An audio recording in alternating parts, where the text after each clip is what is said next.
you're going to be starting, you're backing up. How did the decision go down? Yeah, so it was, last week he just said he wanted to meet with me and Ryan. This was Coach Bobo, and then they met with us individually and just kind of explained what was going on. Told me, we both had a good camp, but they said I got the nod, and I was really excited about it, and just kind of been attacking every day the same. Mike Kuba.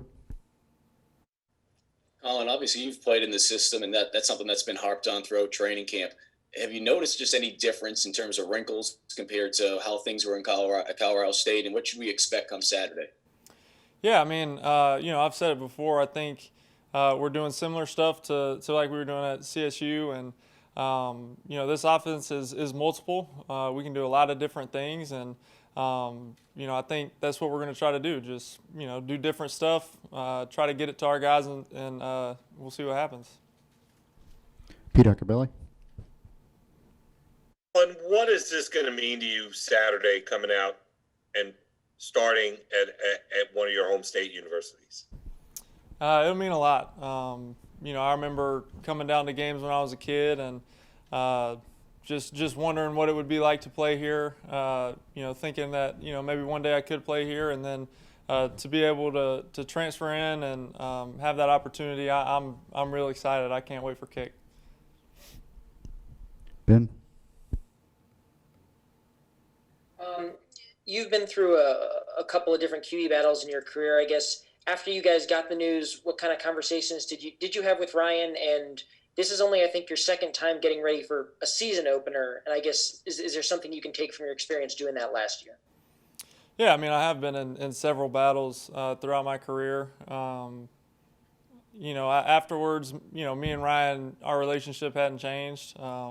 He said, he'll help me however he can, and I told him same thing with him. And so, whoever's in there at practice, we kind of always just tell each other what we see. If you have any questions, we'll answer it for each other. But our relationship didn't change. Ryan's a great player and a great guy, and we have a good relationship. But like you said, this will be, I think you're right. Yeah, my second time for a season opener. But for me, nothing changes. You still got to prepare.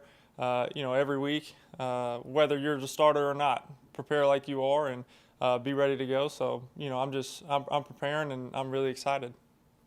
Collin Taylor.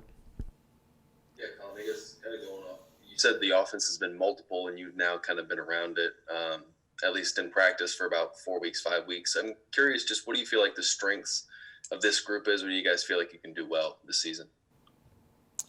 Yeah, I mean, I think I think we have a talented group, up front. Definitely have some guys that can make plays for us, in the tight end room, receiver room. And so I think, my job is just to try to get us in the right plays, right protections, and then get it to a guy that can make a play. I'm not really going to go into depth too much, but I think you'll be able to find out Saturday night. Rick Henry. Hey, Collin, what were some of the biggest challenges for you in developing chemistry with your receivers? I mean, coming into a new program, you're rehabbing from an injury, and just everything going on with the pandemic. Absolutely. I mean, I think the pandemic was something that, obviously is a challenge for everybody. And so, for me, the first thing I wanted to do was get healthy, right? So if I wasn't healthy, I wouldn't be able to compete. And so once I did that, when we came back in June, my goal kind of shifted to, getting that time in with receivers. It's, throwing a couple times a week. It's trying to throw extra, grab guys, and make sure that, we're all on the same page. It's just a matter of getting reps, and we did a lot of that this summer and obviously throughout camp. And so it's just one of those things that takes time. But, I feel very confident in our timing and in our guys. Gene. Collin, how do you feel about yourself as a running threat, and was running the ball harder to get back used to after the rehab than throwing the ball? I never was too athletic. Even in high school, freshman year of college, I never was considered like a dual threat guy, and so that's why you hear me say I'm gonna get it to somebody who can make a play. I think I can extend a play, but I don't think you're gonna see me, like Cam Newton just coming downhill at somebody. But it was one of those things, throughout rehab that you do have to, you have to prepare for that, and you have to get as healthy and as strong as you can. And I did that. And as far as comparing it, which is harder, throwing, coming back and being able to throw a run, they're just different. But we had a great group of trainers down here at South Carolina and at Colorado State that helped me rehab, and they got me here. So I feel very comfortable doing both things. Chandler Mack. Hey, Collin. So just, you touched on this in a previous question. Being back home, being back playing at Williams-Brice Stadium on Saturday, given the fact that you went to Dorman and had great success there, and now you're back home finishing out your college career possibly. Tell me about, what's that going to mean? Even though Williams-Brice is going to be filled with 80,000 people, it's going to be filled with 20,000 possibly. Just what's it going to mean playing in front of fans and friends and family again here in South Carolina? Yeah, it means a lot. Like I've said before, it was kind of cool to grow up and go to those games, and then to now actually be a part of that. I'm really excited. I know my family's excited to not have to fly across the country to come and see me play. So, I will have some family there and some friends, girlfriend there, and all that. But I'm just really excited to be back. It would have been really cool to have it at full capacity, but I understand the times we're in, and so I think we're happy with whoever shows up. Whether that's 20, 80, whatever it is, we're going to be ready to go, and we're excited. Josh. Hey, Collin. Forgive my ignorance on this subject, but did you grow up a Carolina or a Clemson fan, or was it somebody else? Well, my dad went to Michigan, so we followed them. But as I got older, kind of hit like middle school, that's when my sister started thinking about going to Carolina. And then kind of around the time when, Connor Shaw and Dylan Thompson and all those guys were coming through, it kind of shifted for me, and I started following Carolina. But between the two schools, it was always Carolina for me over Clemson. Was there ever a Carolina quarterback that you followed particularly? Was it Connor? Was it? How far back do you remember in the quarterback line at Carolina? I remember Garcia, Steven Garcia. Connor. I think Connor. Probably Steven, and Connor and Dylan. I've known Dylan for a long time, but probably those guys as far back as when I started kind of really following them. You got a kick out of the hair thing. I know the SEC Network has made a deal about it and comparing you to Steven, and even going back to Steve Tannehill. Yeah, I'm not really on social media, but somebody showed me. I thought that was pretty clever and pretty funny. Thank you, Collin. All right, Joe Gorgio.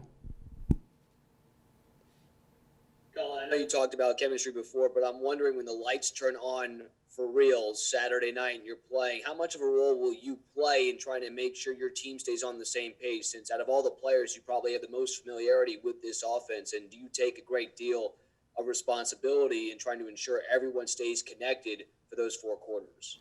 Absolutely. I think that's the quarterback's job. Essentially you're the coach on the field. So I got to make sure we're in the right formations, we're doing the right plays, we're working the declareds, running the right routes, making sure everybody's on the same page. For us, Coach always says have a game day mindset. So every time we walk in the building, treat it like game day, make it a game day rep. When the lights come on, I think we're going to be just fine. But I do take responsibility for that, of making sure, everybody's on the same page, and, that we're executing the way we want to execute. Are you comfortable being vocal as a leader and getting in guys' faces if they're not doing the right thing? Yeah, Coach always tells us, Coach Bobo says, leadership's influence, and you do it in your own way. I really don't get in guys' faces a lot, but, I do think I'm able to communicate things well with everybody and make sure, we are doing the right things, and that we're doing doing the right things and also getting people going, finding out what motivates each guy. Eric. Collin, coming off the knee injury, is there still a mental hurdle that you'll need to clear getting out there and getting hit in an actual game situation?